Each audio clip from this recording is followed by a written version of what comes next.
Yemo kwa bi me de ba be dwumdwumadi so ye da wasese oguso ahwe dwumadi e nanso no mpanifo atena ase ya ye de mpensempese mu e de brel text messages o de be fa 1760 ene emfa ho ne network ya use ye be kenkan e de amount mo a mo betimi akọ Facebook no mo hwe multi TV world na for adwen kire to ho also na be pamu ye be kọ ne akọ kenkan na ye de amount ena no pay nseme na ye dwendwen ho abeto dwa se enra ene ne na asaso airport security empanifo ya oho ene aprosifo edisi ani ana ani enyan ye papa menam so ema ebinum twebi egu ahoma so omom twamfoni twa enti ene we democrat ahodo pii no mu a ode sa asem de aba na ebisa se na ekoba ne sen na bambofo mienu a ya pa omo Ghana fo apa omo so omo hwe omen ade kese te se airport so na ntokwa ene omo kwa kokun security implications no ene de he ye be di sa asem so eho enkomo abrantie NS Kofi Usu Bempa fonka ni na fonka friends of Nana Konadu Ajiman Rollins or the asem editor owura enesina na Adom so say owura wo yumsika ya de man no wajimu ebe $5 million ma enam so menra fisa abre no this asem tuja enene na otwepepe e man FM so no BNI fo ahwehwe no a enra no ade ne ho ekoma BNI fo mpanifo enra ebisi enra na jo be se no oche no na oda so ha no pay ate so oda so e obi na afọ akachim ya oboa e wohwehwemu ni onim e o sa ansem no ho na ensem amanfo bi sa se what are the implications any ramifications for NDC any party unity say omuamu no ye chichichi nkrofo etisa na na adodan kwakufa ado ahye tour of restoring hope o Abraham Ghana for na okopie mu e wo central region ye bebisa se edien nsem no wo ka kire Ghana fo a wo sa mpotemo ne ho de enti e na no e ko sa towe abeto dwan so se enipa dodo be 74.1% ya omo ye emma ya omo northern region omo ye school fo wo mu ntimi nkan ojidi se school fo omo ko school no omo ye emma wo mu nchemu be se edioson enan ekiri po ba ko craft an kan ho omu ntimi nkan edi enti ena omu ntimi enkan na ehu sunsanso ewo ye education anase ngumase mu tesen na ne yetete craft asen north wo bottom wo say school for be sen kro omu nyina akra nyem ebra omu culture bi sin sorry de ye ma ho adesua de ene ho sem etesen na ne yetwa to nso no contempt case bia ura David Anan ekọ file wo court efa penifo bia wo mem ha ebi e da obofo ebi e da obonkrata ebi e da obonyuma ebi e omo a da obonyuma na eye omo dia ene ho nsem ahodo pii weni nsem a ye ba bedwendwe ho na no pay penifo ya to nsa afre omo ni ote nsa nifa so ene ho a eye owura Ahmed Ibrahim time mrahye ebedwani no opani ye mo ache mo akaba bibia bokọ de yo where NDC mrashe bedwani enti my main place is that one on record and after so no ora Michael Koy Jr. lawyer Michael Koy Jr. MPP ni ono also na deputy secretary edema Greater Accra region edema New Patriotic Party obani yemo akwaba enti na bedwamfo mpanifo atenase no ye de enkomo no hihye so anesa na o adwenkyere bia o de bebre 1760 Facebook over multi TV world na ye de nkomodie no ahihye so na ososo watimi aboa ye koyi no ano meka ose matade ye hye no NKBK na na kwaku boachi kontadaroma na ode matade ahyeme ya ayefefe kama ne numbers no na hu ewo TV na ase ho no enche bia de betu jampacho ose numbers no mamo mfre eni di na tem enkase na Adom TV for na bedwam na mo ye NDC for na mo ye MPP for na mo ye MPP for na mo ye NDC for bepacho atare ehye bi na wo pa obecho obefre sa na beso nti se nya no ho asema nya Adom TV number timpacho lawyer on atare no fine very nice yes every ya kroma ya NKBK very my idea fine yeah no wakoji bi ahye bia and I say na me share one be from Asia Fabrics but we NKBK nti fine I'm say Ghana for Ghana me there We can. Nina made in Ghana. So we say made in Ghana. Promoting maybe indigenization. Aye. But if you have a money so na you pay so near corner send a medical account or text messages 1760. And I don't pay offer the Obokrata Ghanaian Times and Pacho, my main fa and shares here. Was a shocking 74.1 female students in northern region can't read. Now, my main first two paragraphs in them farm out. Also 74.1% of female students in northern region cannot read at all. A Ghana demographic and health survey has reviewed. The survey said only 0.7% are able to read a whole sentence, while 1.4% can partially read a sentence.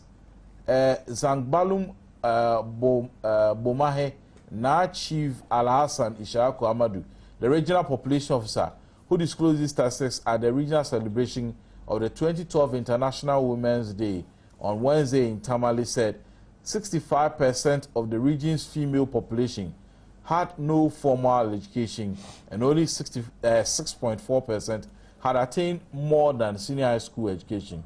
Organized by the Department of Women of the Ministry of Women's and Children's Affairs, the celebration was on the theme Connecting Girls, Inspiring Futures, Reducing Rural Poverty. Namadu said access to quality education will brighten the future of females in the rural areas to lead poverty reduction. He said it was critical for females to be empowered through the mentorship and role modeling to help them improve their self-esteem, behavior, and educational progress. Now, any some Ghanaian Times today about now, and right information be so me pick it up from Asin North. HSS school be or so and Kodabe SM Kron ma ya omoba betro BC wo nyina anyem na eno ya asema ebidi akire ne ebisa se ho asem tsen Ahmed ma mention asem fa free so enwuma sua asem de minim se minu mienu ye nyina ye duka dai se da yakoma so pa na okọ esremu mantem na hoping 74.1% yeah omako school kakra o obo ha junior high school was it about 6.4% and almost etimi attain senior high school level until we say omu do ono could do junior high school we are almost to aso but even that one they cannot read a whole sentence back up ne kind of idea ye be the day say Ghana ye say 2015 ye half poverty by MDGs, Millennium Development Goals, and then say Kikako ni say you bet me meet your targets or no. You mean your cabin, Medawasi, Nidika, my main fat or feeding so and chair a tea for and say for the past 2 weeks, not me system. Oh, don't come. Paying for small make a crammer, make Commonwealth seminar. Okay, London into Honamico share and then from our born until Nana, a point and I buy. And until now, Muhumia Chesan. The ice in it as room. As I Ghana, the ice in the crowd say, Baha, better Ghana agenda, Adaroma. You come my main 5 questions in Chetty for Bravo. I don't like who heads are. Bravo. And you better get in United. Was it on so? From Spain to London. Yes. Intimate time for me, Banafrena, especially Bravo Mantem. Minia. Social report ya Abaya. And say it shouldn't be now. A dear Ghana Hina, Minuina, ya way. Bandy. Emma report no enye complete to me as to whether say ombetimi akabrofuna na omontiminka. Debio, was say they cannot read. Clearly, because there's that tendency in northern region, in the 3 northern regions. So, se nipa non timi in ridiculous. Bibli ho omontimi ridiculous, omontimi kabrofo. Akwa say francophone countries. Omontimi kabrofo. Omontimi kabrofo. Exactly. Inti ehona a confuse me kakra. Inti se anka okofeda bibli ho a o hye unene hye o be kabrofo no all right. Then they don't cry. Ba o ka say ontra, akwa say francophone countries bibli omontimi ka French no. Ba o ka say ontra is because of the training ya yedima omo. But beside that, se uba Ghana my muha reading ye and writing ye ade bia even ye mu bebra ya fa formal system no yentumi ye. I'm telling you. Into report no in East of say person ye solve that problem, you identify the problem and solve what is the whole Ghana. Obi he may be a graduate, all right, but from day one, Owie ni sukwa or didn't buzuko go on Akaba. No. That is the problem. The library system no Ghana hano yem patronize it. Idea generally a general phenomenon ewo country no. Na uye no free wa Kaba.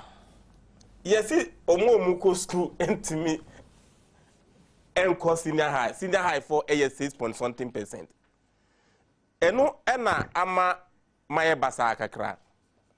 So it is not just the saying say nipa no timika brofu no muntimi ntro. Just a school no muntimi enye den empasi enko. It was not for nothing. Say a first president or the free secondary education we ever in the 3 northern regions. It was just to solve some of those problems. System no edaso echo. Now besides identity adene France still the problem still persists. Which means the reason why you did free secondary education no bar in the 3 northern regions, no, we have not been able to achieve it. That is where the question lies. Inti me person be try speculate, but I wish say we authentic report to Ghana demographic say population issues and health service and as our report here BPM. But they may not be able to bring conclusive, it is an authentic evidence. It's only an Mensa report. But I contacting Ministry of Education PR segment and teach you there be a phone. Omunya who are no more for yeah doom the mammy. Ura Crampire or Chess report no munya who anti clearly speaking, it calls for an inquiry into this particular nature. Because Anna Mensa, President Kufoma Omukoye, some report to be concerning general education in Ghana as to whether we should go 4 years or 3 years. No, this was part of their recommendation. Almost the basic teaching and learning material anyhow. And that is where the genesis of the problem starts.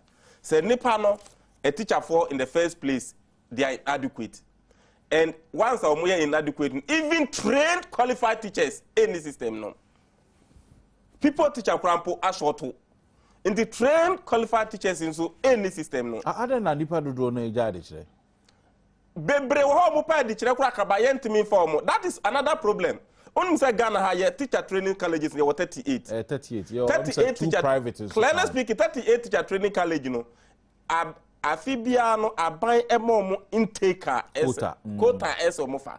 Because every student be on admitted bia is has a cost implication to the government of Ghana. Inti sanka eyadia enye lack of resources you bet me jamu say because we need human resource to go and teach. Therefore, teacher training college were 38. 38 you know obi anfa to the fullest capacity. Kaba we could have been able to solve the problem. But full capacity, only capacity to because maybe I'm better crani bini. They have bini ho. There are some who say training college Makobi. What could be by Kaba? Me catch say there has been an expansion, but the problem is the cost implication. But Ukoba say a foul automatically. Ma ochra de. Into once I admit to need to say a foul no by implication. In the next 3-4 years, we are just enrolling. We must make provision for you. And beside that, because of the other allowances and other things, no, it also has another implication. Let's just say government. It's just so simple. Let's say priority because I buy to say school standard trees if you only are there, and so that. And also, I can report to no say lack of infrastructure. Classrooms lack of learning material. No man ya the best year there anyhow. Lack of learning and teaching aids. And also ni ho. Intikaba acquires a dime bi ne upekwana nipa no teduase oni book oni teacher oni chalk oni na woman ni traho even kaba 1 year edizin 100 years kurampo na obebo na ne na interventions na aban so your education it is late but ya chance here that is why there is a radical change by the most administration tackling education radical change kaba our education let's be fair to president Hifa schools and because make a choice nipa no teduase schools and that enti ese we yi nipa no free duanase na wo de na kodem ansa na wo de book akoma no nti oto amfo ese we ye nkonwa de kokoma nipa no wasi da na wie no mani traho ansa na kaba waye we ni nyina wie no ese teacher for no so wo hwe omusi ye unya teacher for no sa hwe omusi ye into we have serious critical problems our educational setup no after Kwame Nkrumah. It was only Dr. Nkrumah who had 10-year educational development plan.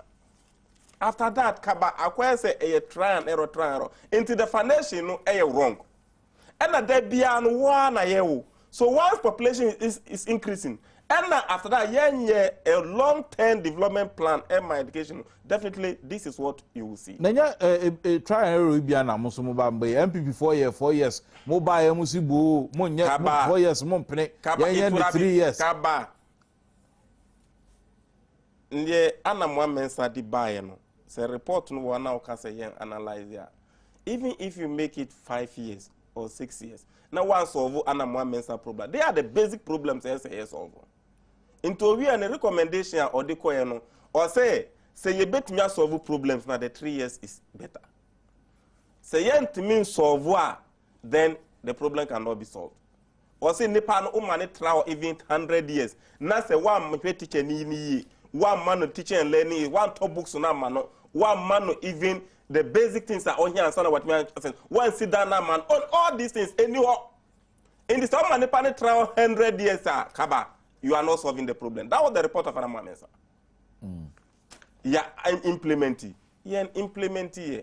Into technically speaking, and yes, even the 3 northern regions on and go to Kaba, go and do authentic research, even into university graduates in this country, and no matter where they attended their school. 10 years no more sharp at certain level no. Omu wie e no bebre. And near research biome can be and most importantly the assay no cry the essence of first people's nana ye kind intermedia review ni newspaper review ni FM stations ni FM and na say yes na dosun abrosa oh I'm telling you yes na dosun na me sorry we first na nka man team newspaper review kranka make kind people's we nyina say anya hwi kura ka baba betra aka headlines na mamati intimate headlines ni wie ya na se ba ko pa bia I say issue bi na makoto eno na makan no so in a way no the reading habit of Ghanaians no say anyhow o say make actually say yeko Commonwealth yi nem yeko e wie no mu chiche books no man me be share old man bi o ye Ghanani former deputy minister for Honorable Thomas Bruni. Okay. O friend must be minua. Ozi busu a ye dia ma wi nyina wo kwa emfa nkotu baabi. E man futuro ko ye no. O si ye book papa akọ na kokan na ha no reading habit no e wo ho. Nti omu all the facilities but omu read it. Nti they are able to discover knowledge and sharpen their brains. By ye ho no entisa enti mistre wa kokwa akokra no advice ya odima me no nti say ye be ne dey enti ye nyina nim we know it say Ghana ye per reading and a library system no kaba go to Lebanon bam like books go 19 kwajo exactly they are not updated and nipa senkra na esima omo nipa 500 o se dia o and na nipa be 33,000 eusu se uko na uko yi book no the filing system kura eni ho ama 40 uko yi book no wie na wa uka wie na wa bre na wo pese uko baabi a ese wo diko sie baabi a labere no de odi beto no kura ohwe ohun na wa oba wasa nti wo di wie a wasa ya ba befa akwa se baabi uka wie wasa de ahye ho e book no se ba ko the whole school. This is the kind of society ye wo. So technically, no, just say your priority as a nation. No, Kaba. I would not like to shift the blame to any government and say that we are doing better. your fapping no in the educational total educational system no e totally bogus, excuse me to say. Is that now what about adia ye dia ma wa untimi nsakra mu onim butaya amrofo no the education no buy. Say ye almost secretaries. They were to train clerical commercial clerical duties and evangelism. Any kasa interpretation. Apart from that, what else did they add? And a jai system na so it was Nkrumah who was trying to change it. One to me. And on so since then, and a jai that is why there is a persistent graduate unemployment. Because system no more you pass through the system then that is our problem. In the educational system, we need a radical reforms in that sector. Yentimi enfa blame no enkoma as to say a teacher for AC, a teacher for AC. The teachers will may be doing their best. But if all these and more mental problems, lack of basic infrastructure, lack of teaching and learning is, lack of quality, even no matter the longevity, kaba. Lawyer, ye nyina be kwa ba bisi ho ana se enipa be se over 70% ya omo ye ma omo akọ school kakra na akenkan eye den ma omo mi amati fi asin north ho crash se ma omo ko central region omo 9 GSS so the whole Ghana omo nyenyem and minim se enye peculiar to e ho kwa ye nyina ye nyina ye no ho anu nyina bo na we anyenyem say ye boama e matimi amon so education mu ne sane ene makokoyi no ye MDGs ni betimi achieve no yo kaba me chia metifo na education assembly they had na me hunu se opese oboa ohini opese oboa the masses we can say otwimu nipa dodo ewo waman mu a engomasia because ehumesua na nkasa no poverty reduction strategy say onipa no esua ni homa no de ofo no edum no se odum no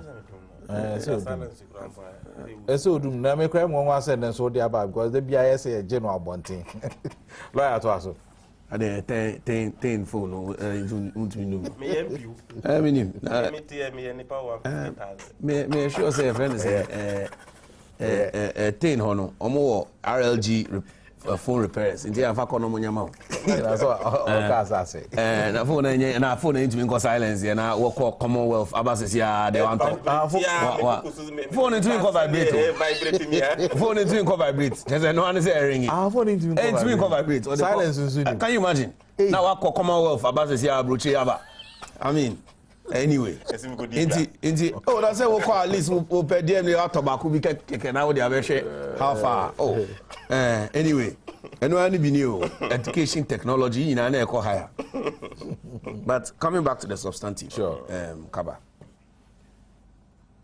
I will say you who say o mind be year if yenara na yenara na e hwan yenyina not just yenyina leadership ana they be parents okay 2 teachers and 3 leaders in society, and those include politicians, it includes priests, it includes headmasters, all those various leaders who would help, senior librarians and all this.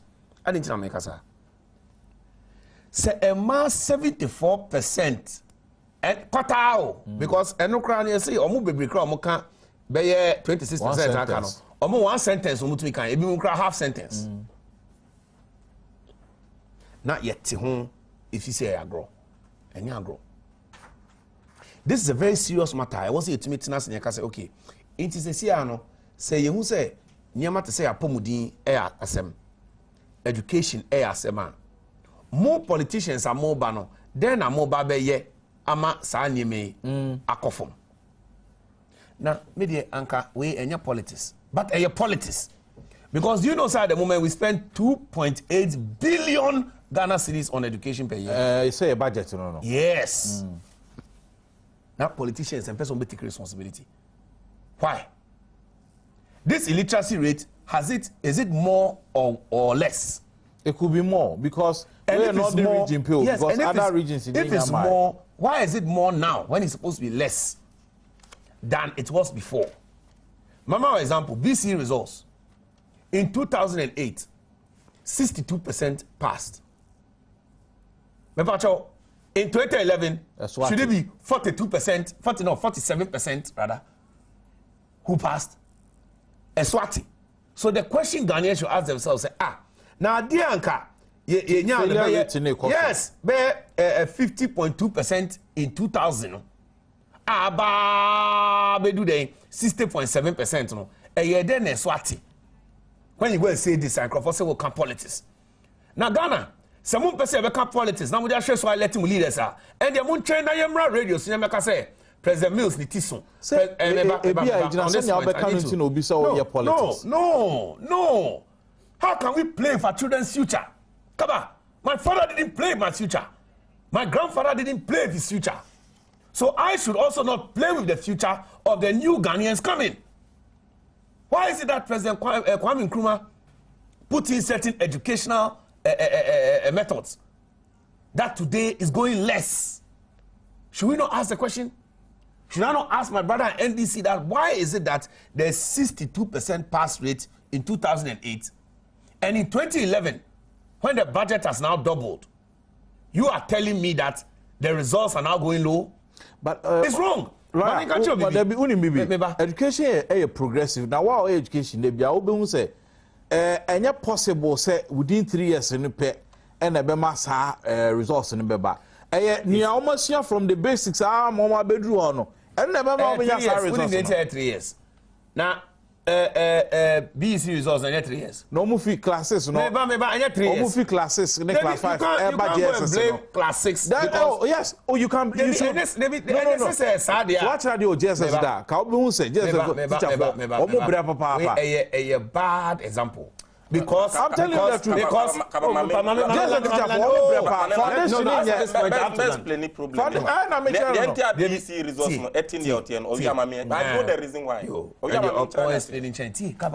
wrong. Because some Crawford nanka na omo obi ase 8 years no. In 2008 no, 62% pass here. So what has changed in 3 years? I will explain why the results. I know it. They cause it. Political. No, it's not about going political. It's about going political. It's about fact. It's about fact. You understand? Now, Kaba, media me send a momo ya mo target multimedia. But media juma me no. Your mouth juma, your mouth target. You na target wa. Thank you. Where chiri target na Daniel? Away. It is a more NDC ya demo ba. Na instead somewhere chiri target no. Must say the moment unprecedented. The was unprecedented. Now education so count because you see President Kufuor over a period of 8 years, in terms of education per year, that is under President Kufuor. During the 8 years, the average was 157% of increase. As budget. Yes, budget. 157%. NDC mobile at 26% per year over 3 years. So this should tell you, say, this is a situation where instead of looking at 26% against 157%, explain it. You won't be able to explain it because you are not putting in education as your priority. And that is why we have this disgraceful result here. Ghanaians know. Let us tell them more. Ghanaians know. I will hit that point. The problem you cause with Osafumafu Nku, I will explain to you. I will explain it to you. Why? I wanted to be educationist in my analysis, but also blaming politics. Now, by politics, and I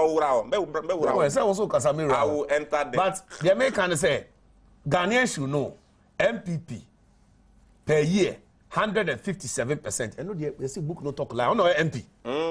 Oh, dear. Now the same NDC no, more than 26% per year. 26 and you 50 po. Now more than 150 now MPP you know. Mo here when in area, mo say, oh, and your politics, mama, your politics. And this for be, or mo here near my end yet to say economy, and I say growth rate, and I say debt ratio. Oh, maybe. Or yes, almost some mistakes in area. Almost you don't do politics with it. But my brother, this is not about politics. It's about targets. It is about achievement. Why is the NDC not achieving these things? Now, a man or to mean kind of Kaba, what him said, the more you educate the population, the more you add more women to education. So more does to change. One and two, no, in most communities, a man and go school. So, yes, thank you. You know, the more you educate the population, the more we can go into the area of doing better things with Ghana. But Japan, we share Japanese be one day. And so your country is very blessed. More oil, more say, manganese, bauxite, say. Japan, we have nothing. And I say, but if you have nothing, then you have nothing. Why? You say no. Almost skilled labor. You say we have one thing. Skilled labor. Highly skilled. I said, okay, skilled labor, that's fine. No, I'm not saying just skilled. I'm saying that skilled labor so that we can produce out of no natural resources. The natural resources are the human beings. Yeah, 2 minutes. Then we come here. You understand? Ghana, it was here who say, young population as Ghanaians, no, skilled natural resources, no, it was say free nipenimu, and that even allows us to manage it better. Manage it in a way, me science and semi abe education way me patrol. So being school to mean kanya there. Your person say, oh, NDC ni we say Nana Akufo-Addo ne hwene so. Eno kwa no betumi It's na ye say education about more because now I say Ghana for no omenya beti. Interest obi a want to make a bro for na dream. They are even wiser than we those who claim that we are educated. Yo, mate. Enuntia. Why now can't see I say Adie no e was enkrofo kan ho na me boa. That one is there, but you na na o ti school. No me na nyansa o ni mo o ti fi. Ye kan nyansa. Ah, on the person o ti say na na Akufo-Addo na hwene mo. Ye kan say 70. David make nobody said to that level. Nobody said 74%. My grandfather was a great man. Yo, wait. One co school was a great man. Why brother na dey? Yo, I mean can say. 74.1 female students in Northern region can't read. Yankasa don't have sense. It's a said they don't have sense. You belittle it, and I said don't belittle it that way. No, can say, or no want to me read it. Into some statistics I mean here, for example, on Tiasie. It's no better and say, Obi can say, oh, where you so. Say, it's not good you belittle that way. So the oil no Baka say me master. Oh, mama kasa. O kasa me din na kasa e. Na tana me kasa e ya me controversial. Okay. Me na me for the top mama. Enti na me bisa na say enu nti na Muslim this free senior high school ban. Vice President said in our current growth ye wo musisia no. Enye free anya affordability o. Access. Say enipa bi enya ba bi nko. Obekọ classroom ni ho. Classroom ho teacher ni ho. Access say ye be ma onipa dodo na timi akochen say ye ne say be any free. So Vice President say policy no of NDC no etie. Say na mo de ne eye. First question person me catch Vice President say onye din. Oh, onye din because access no woni me entie ni ho. Woni say price of classroom block 2008 to today. Kobisa Mr. Yariga. I cost 4 times. Now say we see classroom block 4 times the expense. Now mo dey chop Not just a sikano 1 million instead say be see 4 no. Mo dey be see 2. You are not impugning say Mr. Yariga. Me can say me say NDC under your reign no. Education ADC classroom block. Sika ADC classroom block for education no. Mo acquired double to almost quadruple. Adem NDC. It's not just a $1 million. Nyanka before, at the International World Health Organization, UN, omu see classroom cheaper. Now mo de classroom now 3-4 times the price. So chop nintina access in your into more be can't right. And another meba there will not be chop. So therefore the access will be there. Secondly, and another media me minti bida since you 74% no. Minti bida. Say mutumi yusu 640 million Ghana cedis for judgment debt. Now, let me land on this point. Put to me, you Sasikano for judgment debt. Imagine say Sasikano am be free senior. Yeah, the account. Okay. Me that say Kaba one serious thing with this person. Say na menu or the statistical figures nearby. Figures or kind about the descending nature of the person. Correct. But the entire say you know buy and say two educational reforms started 2007. Say you started JSS no 1986. First batch completed 1989 and 1990 and a first JSS first batch pass here. Into we are first batch no pass here. It says no Rollins. I'm giving you the reasons. Rollins started educational reforms JSS no or the books textbooks no nyina buy for them. Into we use to start textbooks now from 1986 to the year 2000. In the Saudi BEC results, they were getting 06 so distances in class. Wow, if you it was average of 50%. SS had almost getting to 100% failure. Because JSS they were passing. No, I won't allow this. No, I'll make you point. He has given me time. Let me make the point. He's disputing what I said. Give me the respect.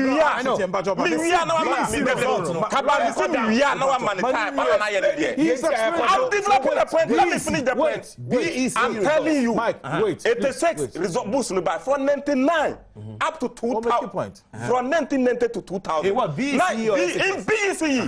Now you see 86 textbooks now a buy. September 2001. And President Kufuor a change syllabus. Meaning you could not use the old books. Yes. And a change syllabus in September 2001. There were textbooks that were changed. Into a change in 2001, you change textbooks. 5 years down the line, 2007, you start changing the same syllabus. Or changing syllabus. Textbooks necessary. Maybe or changing syllabus in 2007. He didn't bring textbooks. What he told them, he said. Syllabus never first. Clearly speaking. And some textbooks now. In 2007, 2008, there were no textbooks. Or some first syllabus. Not teachers inquiry set. So definitely there was a gap there. But 2008, let me lie. That was 62%. Me, I'm telling you. In 2008. But that was 62%. But that was the product of 2006, my brother. I'm telling you. In 2007, intake now we take in 2007 with that textbooks. 2007, 2008, 2003. Yes, they were right. What to be the result? A very reduce. Text messages. Into protocol. My product now, I'm costing 2 years in that textbook. Me, but they are failing. I'm telling you. Point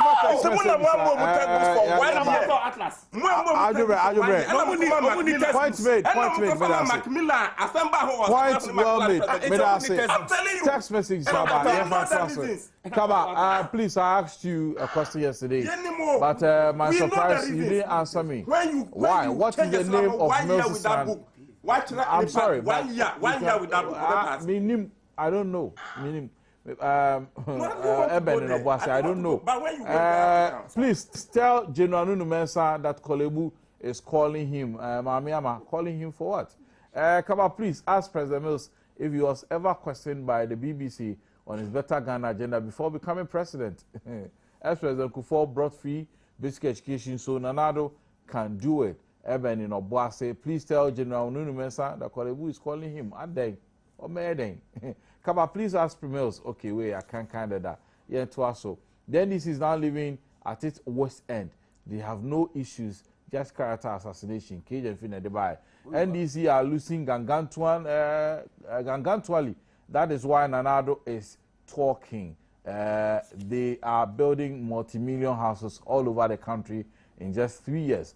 Charles, good morning, Honorable Collins Alda. Thank you for the selfless and dedicated service to the people of Sutifi and Ghana Mine and Nana Bwachi, Mahame and Odifi. But Nanado is the best man for Ghana. We Ghanaians shall give him our mandate come 2012 December. Agras and Odifi Bimbala Edibai. Also, the by back in count 1760 Multi TV World. Any Facebook text line and our Facebook wall will be me. I can kind. But before we have to move on, we have to. Just give me 1 minute. So I need 1 minute to wrap up on something because 1 man or 2 chances. Me say in 2008, textbooks or no textbooks, the pass rate was 62%. But all the money, 62%. Now, some about more amutumi 44 million for Atlas. No, most textbook in you. Now, textbook in you, I didn't go to Atlas. You see, you don't have your priorities right. Now, my country will be economists. Be more friend opportunity cost. Skill of preference. Yes, we put out 100 cities. Now, so what the better in any jot and no man. Will ma omun shape you to. Now, say, who say, they be me and I'm Cassie. Now, me mad, me the more in Sudia. And your mother said, or move a shores. Sandy, almost a kind of mood in a while now, Monchess, you know. And nothing on the cassette textbooks in your and I'm quite feeling. But I say, and before you move on, Nanado, air call a probo, or my gun, what to need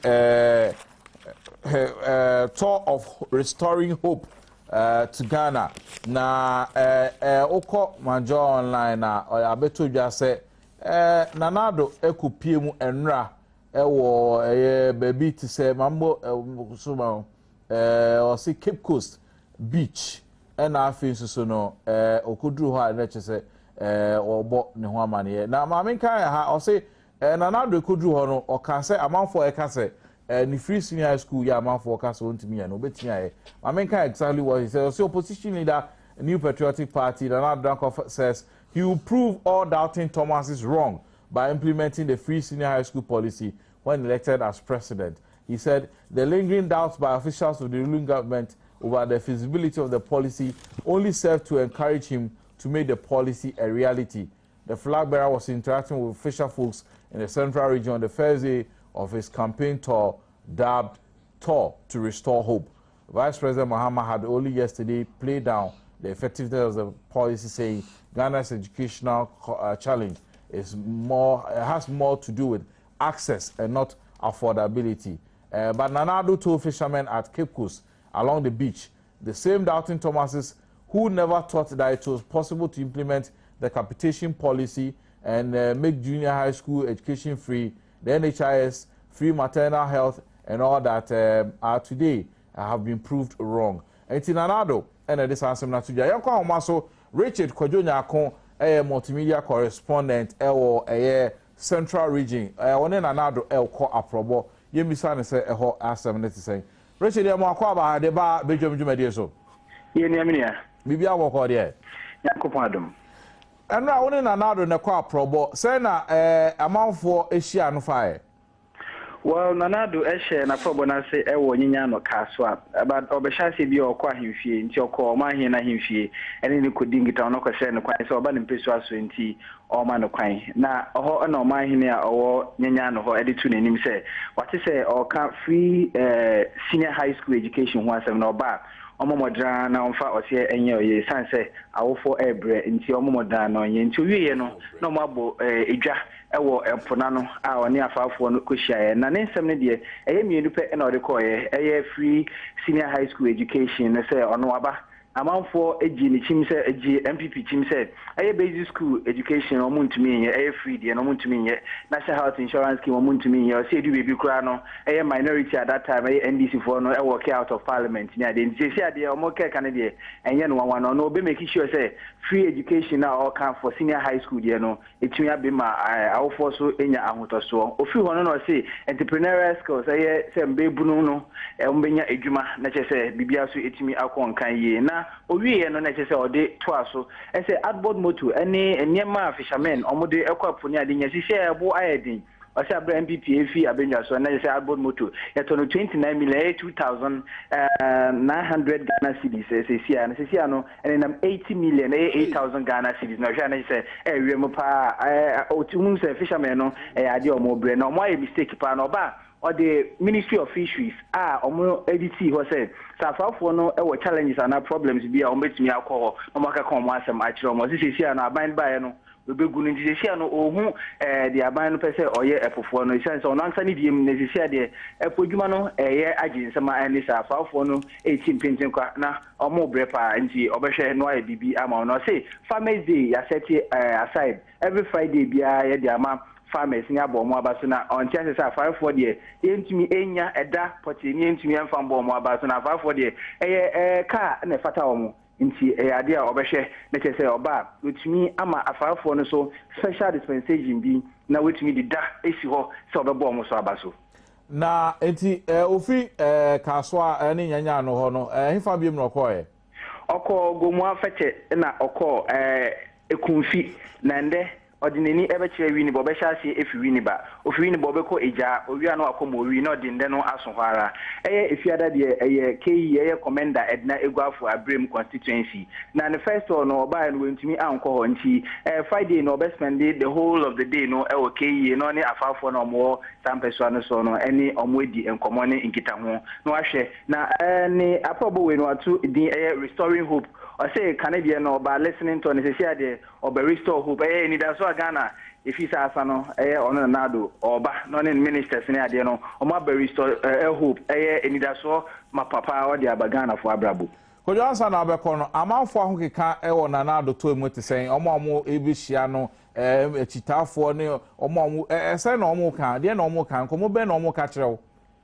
Well, come on, many omudi no much as they share the area higher the paye and the idea omo kukumutia omo edisisa aban ema NDC aban ba no mesan edi kukumuti edi asesa na ohwa party t-shirt ni ade bi ho ma training all die be die youth wing of the NPP bi so actually na nado all the way and then ho nka na say ohwa na say ahokekamu ara bo bi beka ahokekemli na say enema koye pa nti sansan sam na omo keka na nado edit omo ni say ade a yebebie kwan mamanfo akoto omo anasa omo akotwetwe omo din na mo bia ntinefi science say wotinefi a obi ba ko hye ma anasa iba be yi omampani abra wo decision enka ho nti omo modana no mfa sa akwanya no so dada de na twem nti fofo yo mbe sha ase no obi a mfa no ho njim na MPP4 ene Ghana fo nyina omo mfa na nado abai embra Richard Kojonya ko multimedia correspondent Central Region na Richard ansa kra no na nado onam no rewre fiefie mu anase okwa na yabo enipaku anu no ne omakokasa etisen san na oye no we dey enye fiefie mu okwa the first point of call no ahimfie ofi ahimfie na omo abodwa omo abo edwa afafo ne amanfo ne hia ho a one omo elka kasa ntinya de owurwe fie bia mu na aya na otika no mu ana wohim ni sana oji nchia nkakranka na te sampesi bia nyampie mu oba bia David obi ndi apesi o Richard Kojonya ko ana pay na say o de that's Papa Richard Kojonya ko correspondent to Central Region etina enum amane bo no lawyer mami ma subiem na afi na nado to o say to restore hope na Ghana for maka kire mo say ade ye lose hope ana Ghana for aka kire mo sa yo kaba me person me the exact figure of 6 classroom block with a small administration. Oh, na sa some ya can we say any hope no. Me patro when you say 2009 under the same NDC government 72,000 and under the same NDC government 325,000 3.2 billion. Me say me figures down. Near debt fund for the buy na me. Yes, and I'm saying me the back down kakra because say MPP for the who say ade no punching aka say nitwie. No, point me. Yeah, you be call the lowest average. Lawyer, you move on. It 450% increase in 2 years. Ebeden and another one bam so Bible restore hope. Chobo no dos dodo. Chobo. So ni me chobo. Chobo obeka akaka say saa time no kwa na akaka say patcho textbook no. Na textbook ya catch school say 3 cities. Jo any graph. And no cry dey advance and me more time. But yem papa no more time na working because of book school. But Buka 3 Ghana cedis no. Now papa say 6 Ghana cedis. Chobo pa na ekoso okroma and it is wrong and it is sad. Now the nature be kan say because na do the only also ba sa chobo ni sa nyama nyina de o my hope say NCBM. Adenti na make sa NDC foi. Mo de bia mo se muntumi nye. Yentumi nye. Muntumi nye. Yentumi nye. Eso mo so ya mo se Obama na my best friend. Now Obama only his slogan. Yes, we can. Ani yebetumi aye. Ana meboa. Yes, we can. Is that not the case? Now say President Obama and Madam Foa. I don't know they be a moon to me can. Yes, we can. Yakoji hipik. most doubting Thomases NDC mo see Hippic about bankruptcy Ghana Hippic and then mo measure mo MPs me patcho mo saline ko je mo Hippic with the one out here catch Ghana for no muntie and then mo saline mo ko je mo Hippic benefit mo catch Ghana for say eduma me the internet me the programmer sometimes the catcher will say I love it when responsible NDC members or more positions no or more programs because on say no tiane there on to me yes propaganda on to me twa santro no bia ya o mo totofe wa for no bia friends say kokwa ni do so mo ye bed wetting new fanta there no so mo to me twa santro no bi because the here say me see Hippic NDC for do mo ye okrom ha na hip omompe and let me see bisano benefit or no MPOT Hippic fund ya na politician mu nyina mo yesa the kind time omo introduce VAT demonstration amoso mo ye o memo ha kumi prekuma nimpa no mu kra wo ye enya no presa endorsed dodo I agreed but policy abani introduce omo say VAT no na endorsed dodo and later on they agreed with us. And I'm so. Yes. It's here. They won't kaya. Bia won't kaya. But see, you see, VAT no mo be ya endorse dodo. And they say sa dey dey come preko. And na omo afterwards no President Rollins edge to mu e lower to 12.something%. That's what happened. It's but my main come and say because mo dey can cry there. You can't say STS. Hope when Ghana for lose and another so storm. Another one say at the near can and I cannot doubting Thomas assembly so very important. Me say yes we can add it here. The patrol can say NHIS. Yeah, quiet. NDC for they even walk out of parliament. And NHIS in here. 2008 Juma ye jama mo say no. We call the go hospital here NHIS card in Juma. Into NDC me pamucho. The name of say to me nya Sama bana mo betwas na muntumi a mo de mo packing mo nyamengu ho na yemra na yembe restore hope for Ghanaians because the Ghanaian is feeling hopeless. The Ghanaian is feeling so call NHIS e sane yare a obi eni ho behwa ma no. And so Nanado is say so ba restore hope in Patrick can say otwi mu.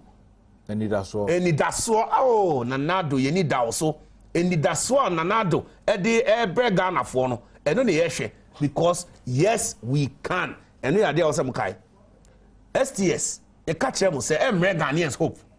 A catcher. Montie, Mokoye and the Senamopa, Mobile, Mosin Crofako, Ewa de Muntino, and Yadia Mitia, Naminia, Nina Sene Kai, free maternity, Sebi, Yin Yanamo, Yen Yerumum Koye. So qua, ye yo, Caesariana, a free, Oko Wonswa, a free. And there it is, and Etisa, this I don't know. Mr. Tate.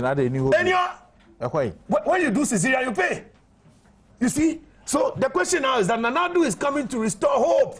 Hope for the mothers who are paying this kind of fee. That kind of a unity. Sometimes he goes to certain places he is not supposed to go. Not necessarily. Yeah, me nra issue be by parliament. You na me call Papa also and come on and say leader. Also a former leader of the house. Leader, we are learning issue here about saying na why being okay, this assembly airline. Clearly speaking, okay. And now friend me no chere say menua see. This has never happened before. Okay. So this is the first time it is happening. Into a president and I yes it by say ni say and I was say yeah no. In fact, or chair me or ye nekumam not with party lines. Yes, based on parliament and the future of Ghana politics. The same thing, mini honorable Damboche to Kwango Trinidad. Yeti play numina, he was advising me as to how said yes, me keep me home. Nyen same na say drube bia. He went to the and said me temana me general secretary and said na make us me what parliament. There is a change. Into composure no kasano it depend where you want to be. Into your young ones na yabano. Ye wo normal nyina ho kwanso nya ni nyina ene fatai. And na ho panyini bi no ti odi manya se ontumi nkasa o. Ba bia waka bibi da. Ema wa honhon sunsanso anase obi aye bibi da ema honhon sunsanso aye dem. But that's why they behave that way. Indeed that issue na abano in the first place minuano one keni. But what I think should be done is I think at this juncture say yebe nya we should just ignore him. Not Ghana for instance, the wakano enye no kre. Obi anim say PVC enye no kre. Because no kra say a allegation or the abano. Be na friend no or the report bed, the evidence bed. But here's the case say he's still alleging say and they won't publish it list. So if you are not privy to those lists, how do you say we should publish it? Before say we can say no kra na before say we can kaba. At the end publish list. Or still publishing the way you meet and the man. But who can get list the way you meet and the can say or send a bank account now. Bank account who say ye dear sika ura na ekwe yere wo mu no it ska be man penifo bi yon fast silence. Clearly speaking, ni na kwe de e bae ni omo ho ye no mo kan. So if so also one who say bibisa e wo ho. Bank for party say Iyokofo e selective you know omo ye. Kaba na de Iyokofo amfa ma no omo so mu mfa mra. Also ben pan famra. That is the simple answer. Unia the air queen also Bempa is not, excuse me to say, a useless entity beer who can be used for dirty waste and be thrown away. Or you'll be assault me ye politics ye bonny bray. In future he can even contest for the big office in this country. But who the mere allegations not yet treat to this kind of way? I don't think it's fair. Lawyer, as a party no, I don't think it's NDC and a dinikoye. But I think we should ignore him because he's bent on destroying NDC. Sana me mahuno. Inti nyadia okabi we na call radio station on 2 occasions. If we are oka even when he's attacking me, I don't respond. Me that is the way I handle him. Okay. But say ye can say oka now ya response or can ya respond. Then we are drawing attention to also Bempa Reda. Because they say case ya by Fonka also mobilize no more demonstrating. In Dombe, you know, also no matter the allegations in the Bonnie way did not. Why yet the biggest issue and I jai other issues no. So this that just not I'm not yet discussing. Okay. So I think say first lady no. The first lady no just say not to no so no or no. She should just ignore him. But they say law no and no AD. But on no case you know. Civil case. But you should ignore him and be just release him. Say, me say, Ora Medwahi, Matis Waku Sika, why say. Na, pros for who can swam chimney. Now, so many who can swam chimney or Nipan Metra and Traton Zono. Quamber soon or far a court millennium, a quaji redress. Okay, and I'm dealing with the legal issue, they say. See, on the criminal libel law. In New Hobby. I am civil. Intino, will become 1 7 and trial. I don't know, we are in a civil. Correct. Civil suit. Yes. Either defamation, libel, whichever way you want to go. Now I can say AB and Nipacron mean to make kind of tree because once a week, 70. Or make us say AB what can be what your injured feelings, and now say what can be identity or reputation. For example, what can be a show or the good hoofy. Or the good hoofy. It's good. What's summarizing the fine. Now, but as some we are be, and then number 2 say Nipana, ye good new hoofy no. Ophelia aggrieved that process. Quamber of son of fires are there. Oh, you go to court and go and sue the person. It's BNI for a cheaper abranty, you know. When your criminal issue, I'll say BNI for Betchy. Now do meals to take him to court. They are just using the state to harass the boy. Okay. This is the sad thing that's going on here. And again, my brother here knows it. Because if there's no crime, the police cannot be involved. Because police prosecute the crime. Aden Ghana. Aden. Say because who create president in Tino. And then President Rollins can say, we are say, so open one sempa, they could born Adudin. President Rollins can wait. Yeah. Or say, one thing I am President Mills here very emotional. Say I can't now do one sem. On fa hon chowda. President Rollins can maintain that. Oh, maintain that. And when I say I'm presidented. Oh, maintain that. That. Maintain that. Your program now. You better research was sempa. No problem. Or say President Mills or no yeah. Nyemani or you slow or can't say now on your action. O can't send me baby, I know I did not or show not or COT or qua on your she. Now, one thing I had a partner sell back and now do handsome and the obey will be. Really? Yes. About one a becan. Well,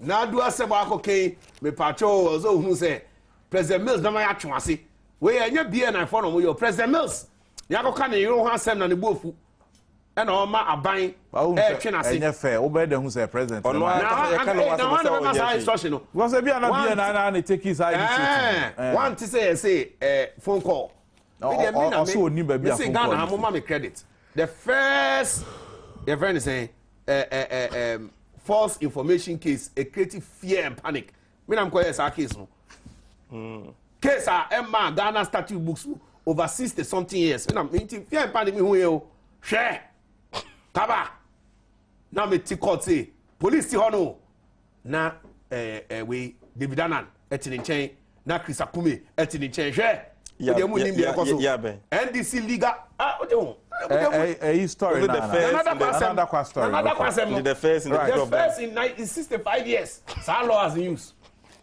now NDC legal team omoti ho ye yi ni we crowd race order from above you say be san rearrest no and I'm saying in AC I'm not shocked now only me am person me finally was me time abaso Adom nabaso na one come district once and kaba Mrs. Ekufuado nabaso Mrs. Ekufuado a nkopoko kan ye say one ne way akowo one ne what yin ye no ye ba ye say President Kufo Yazi me ba wakowo nta fifi kwete gold wagana hanyina na mama kan want Victor Smith text message about 5 billion cedis or say honorable Ahmed you are overreacting exercise patience you are a member of parliament agaras and different member at the back kaba bisa NDC man no mama say cocaine no a oreka ho asem no MPP aban no na osoma no say onko osoma or sign ma de and say individual okay my son Martin now person can another will use we make some money to build another airport at my village and this should give us a break now I see Ajimana de buy or say please Kaba why do you always attack the MPP man once again me I attack the MPP man but my cookie was becoming it's not as I said, be put it into order. But I saw also be put it into order. Me a chairman, I tell you, I'm put it to order as someone I don't know. Unprecedented. Okay, this is only among numerous countries. What's this? Numerous countries in the world that inflation is low, but prices of goods are going high. Kokuna de ba o se Ghana pay. And inflation at about for 8.6 and so near my boarding. Kabatel Ahmed, he shouldn't throw dust onto our eyes. We are not toddlers. Nana Pokubui, not if you buy. Honorable Ibrahim, you are perfect. You are making me change from MPP to NDC, from Daniel Jukwa. The Honorable Minister who used the state money for baby diapers and oil enjoyed free delivery under Kufuor, so he thought he could enjoy free care under NDC, MPP all the way. And on the by a good point by Mike on the cost of classroom blocks. We need optimistic leaders and not pessimistic ones like the NDC. Good luck, Ghana, in the upcoming fate-changing election. Amanda Edifikumasubai, please ask the MP whether there are textbooks in classrooms and schools now. I have taught at the basic school for basic 6 for 2 years with our textbooks at Kassam and Kona in the Ashanti region. Right. And to any text messages are by then I say the matter Yama new district in yes sir. Name Mumpai Bondi Kaba what district is and the Rana Yamiadom. Any utinkwa. It is a say dear. You see it Aka share I was a breaky parliament next week. Right. And I'm before Yadinasia the Ma Ora Ahmed Ibrahim time Rashe journey and I'll be lawyer Michael K. Jr. Deputy Secretary Greater Accra lawyer Diazim. Yadinasia more almost any text me say Damasi. You're calling about the billboard at all so you may 10 o'clock any of the best sorry so yeah but yeah.